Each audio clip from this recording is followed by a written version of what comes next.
മുല്ലപ്പെരിയാർ ഡാമിൽ സുരക്ഷാ പരിശോധന നടത്താനുള്ള കേന്ദ്ര ജല കമ്മീഷന്റെ തീരുമാനം സ്വാഗതാർഹമെന്ന് മുല്ലപ്പെരിയാർ സമരസമിതി പറയുന്നു. ഡാം സുരക്ഷിതമാണെന്ന് കണ്ടെത്തിയാൽ സമര പോരാട്ടം അവസാനിപ്പിക്കുമെന്നും സമരസമിതി പറഞ്ഞു. രാഹുൽ വിജയൻ കട്ടപ്പനയിൽ നിന്ന് തത്സമയം ചേരുന്നു. Good morning Rahul Vijayan. കട്ടപ്പനക്കാർക്കെല്ലാം സുഖമാണല്ലോ? അവിടുത്തെ കൃത്തിക് റോഷന്മാരൊക്കെ എന്ത് പറയുന്നു?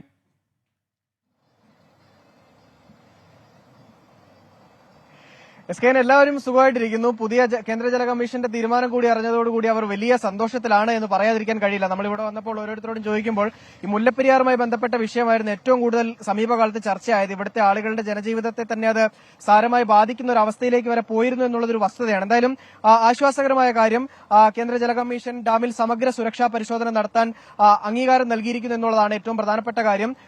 എന്തായാലും ഈ നമ്മളിപ്പോൾ നിൽക്കുന്ന ഈ ചപ്പാത്ത് വലിയ സമര പോരാട്ടങ്ങൾക്ക് വേദിയായിട്ടുള്ളതാണ്. 2011 തുടങ്ങിയ സമര പോരാട്ടം അത് ഇപ്പോഴും തുടരുകയാണ്. എന്തായാലും ഈ തീരുമാനം, കേന്ദ്ര ജല കമ്മീഷന്റെ തീരുമാനം വന്നെങ്കിൽ കൂടിയും ഈ ഒരു പ്രതിഷേധം താൽക്കാലികമായിട്ടെങ്കിലും അവസാനിപ്പിക്കാൻ ഉദ്ദേശിക്കുന്നില്ല.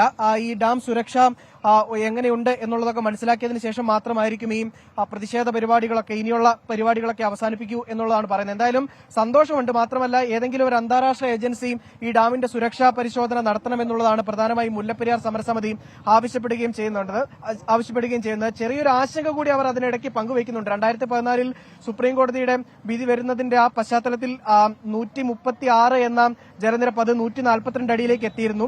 ഇപ്പോഴത്തെ ഈ ഒരു തീരുമാനം, സുരക്ഷാ പരിശോധനയിൽ ഡാം ബലവത്താണ് അല്ലെങ്കിൽ ബലവത്താണെന്ന് കണ്ടെത്തി കഴിഞ്ഞാൽ 152 അടിയിലേക്ക് ജലനിരപ്പ് ഉയർത്താൻ ഇവർ തീരുമാനിക്കുമോ എന്നൊരു ആശങ്ക സ്വാഭാവികമായിട്ടും അവർ മുന്നോട്ട് വെക്കുന്നുണ്ട്. എങ്കിൽ കൂടിയും ഈ ഒരു പരിശോധന നടത്താനുള്ള തീരുമാനത്തെ സ്വാഗതം ചെയ്യുകയാണ്, അല്ലെ? തീർച്ചയായും വളരെ സന്തോഷകരമായ കാര്യമാണ്. കാരണം കേരളം 79 മുതൽ ചർച്ച ചെയ്തിട്ട് അന്തർദേശീയ തലത്തിലുള്ള ഒരു ഏജൻസി അന്വേഷിക്കുക എന്നുള്ള ഒരു ചർച്ച ആദ്യമായി വരുന്നു. അത് വളരെ സ്വാഗതാർഹമാണ്.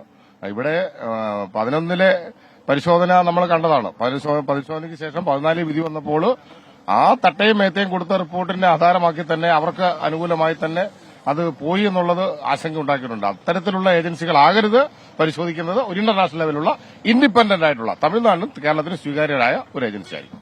ഡാമിൽ സുരക്ഷാ പരിശോധനയ്ക്ക് വേണ്ടിയുള്ള നിർദ്ദേശം വന്നിട്ടുണ്ട്. എങ്ങനെയാണ് നിങ്ങളുടെ നാട്ടുകാർക്ക് സന്തോഷമായി? തീർച്ചയായിട്ടും. എന്നാന്ന് പറഞ്ഞു കഴിഞ്ഞാൽ മുല്ലപ്പെരിയാർ വിഷയത്തിന് ഒരു ശാശ്വത പരിഹാരം കാണും എന്നുള്ള ഒരു പ്രതീക്ഷയിലാണ് ഞങ്ങൾ തീരദേശവാസികളായ ജനങ്ങൾ കഴിയുന്നത്. എന്തായാലും ഈ വിദഗ്ധ സമിതി അല്ലെങ്കിൽ ഈ വിദഗ്ധ സമിതി നിർദ്ദേശിക്കുന്ന ഈ എംപവേർഡ് കമ്മിറ്റി നിർദ്ദേശിക്കുന്ന പ്രത്യേക സംഘം ഇവിടെ പരിശോധന നടത്തി ഡാമിന് കുഴപ്പമൊന്നും ഇല്ല എന്ന് കണ്ടെത്തി കഴിഞ്ഞാൽ ഇവരുടെ ഈ സമര പരിപാടികളൊക്കെ നിർത്താൻ വേണ്ടിയുള്ള തീരുമാനമുണ്ട്. അല്ല എങ്കിൽ ഡാമിന് കുഴപ്പമുണ്ട്, പിന്നെയും അതിൽ പുതിയ ഡാം പണിയുന്നില്ല, അങ്ങനെ തന്നെ പോകാനാണ് തീരുമാനമെങ്കിൽ പ്രതിഷേധം കൂടുതൽ കടുപ്പിക്കുമെന്നുള്ളൊരു സൂചന കൂടി ഇവിടെ മുന്നോട്ട് വെക്കുന്നുണ്ട്. ഇവർ കാലങ്ങളായി 14 കൊല്ലമായി പറയുന്ന ഒരു കാര്യമുണ്ട്, തമിഴ്നാടിന് വെള്ളം, കേരളത്തിന് സുരക്ഷ. ഈ ഒരു രീതിയിലായിരിക്കും ഇവരുടെ പ്രതിഷേധ പരിപാടികൾ. എന്തായാലും ആദ്യഘട്ടമായി സുരക്ഷാ പരിശോധന നടത്താൻ തീരുമാനമായിരിക്കുന്നു എന്നുള്ളതാണ് ഏറ്റവും ആശ്വാസകരവും സന്തോഷകരവുമായ കാര്യം. Okay, thank you Rahul Vijayan. തമിഴ്നാടിന്റെ എതിർപ്പ് അവഗണിച്ചാണ് ഇപ്പോൾ കേന്ദ്ര ജല കമ്മീഷൻ സുരക്ഷാ പരിശോധന നടത്താൻ തീരുമാനിച്ചിരിക്കുന്നത്. ഒരു കൊല്ലത്തിനകം ഈ സുരക്ഷാ പരിശോധന ഉണ്ടാകുമെന്നാണ് അറിയുന്നത്. കുറേ കാലമായി സോഷ്യൽ മീഡിയയിലൊക്കെ തന്നെ ഈ മുല്ലപ്പെരിയാർ കത്തിച്ച് നിർത്തുകയായിരുന്നു ആൾ. എന്തായാലും സുരക്ഷാ പരിശോധന നടക്കട്ടെ. നമുക്കറിയാമല്ലോ ഈ ഡാമിന് ബലക്ഷയമുണ്ടോ ഇല്ലയോ എന്ന്.